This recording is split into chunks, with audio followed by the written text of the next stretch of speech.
ఈరోజు మూడో రోజు, మొదటి రోజు ఉన్నంత టేస్ట్ గానే మూడో రోజు కూడా ఉందా భోజనం అంట? ఈ రోజే వచ్చింది. నీకు టేస్ట్ ఎలా అనిపించింది ఈరోజు? బాగానే ఉంది, ఇంట్లో తిన్నట్టుంది. ఏమేమి వేశారు బాబాయ్? పప్పు వేశారు, నిమ్మకాయ పచ్చడి వేశారు, పెరుగు వేశారు, సాంబార్ వేశారు. వేడిగానే ఉందా రైస్? అంతా ఇంట్లో తిన్నట్టు ఉందని చెప్పాను కదా. బాబాయ్, మరి గతంలో జగన్ గారు ఆపేశారు కదా, అప్పుడు ఎలాంటి ఇబ్బందులు ఫేస్ చేశారు ఒక భోజనం చేయాలంటే బయట? బయట 100 రూపాయలు కొనుక్కున్నాం బాబాయ్, ఇదే భోజనం. 100 రూపాయలు బాబాయ్? 50, 60, 70, 80, 100. ఇప్పుడు ఎలా ఉంది బాబాయ్? Everything is fine. Okay. Chandrababu Naidu మంచి చేస్తాడంటారు రాష్ట్రానికి? అది భగవంతుడు తెలియాలి. మరి అన్నా క్యాంటీన్లు ఓపెన్ చేశారు కదా, చెప్పిన 2 నెలల్లోనే చెప్పినట్టుగానే అమరావతి అన్ని అభివృద్ధి చేస్తాడంటారు. మంచిగానే ఉందా భోజనం ప్రస్తుతానికి? భోజనం అయితే బంగారం బాబాయ్.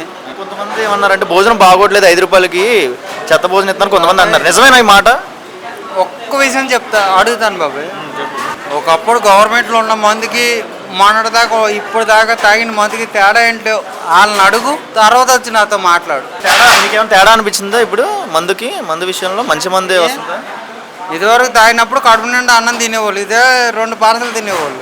మధ్యలో వచ్చిన మందికి ఎదరకొస్తుంది, వెనక్కి వెళ్ళట్లేదు. మరి అవన్నీ పెరిగినాయి కదా, మంచి భోజనం చేస్తున్నాం ఇప్పుడు, మంచిగానే ఉంది భోజనం. ఎవ్రీథింగ్ ఫైన్ అన్న. ఫైన్. ఓకే బాబాయ్, థ్యాంక్ యూ బాబు.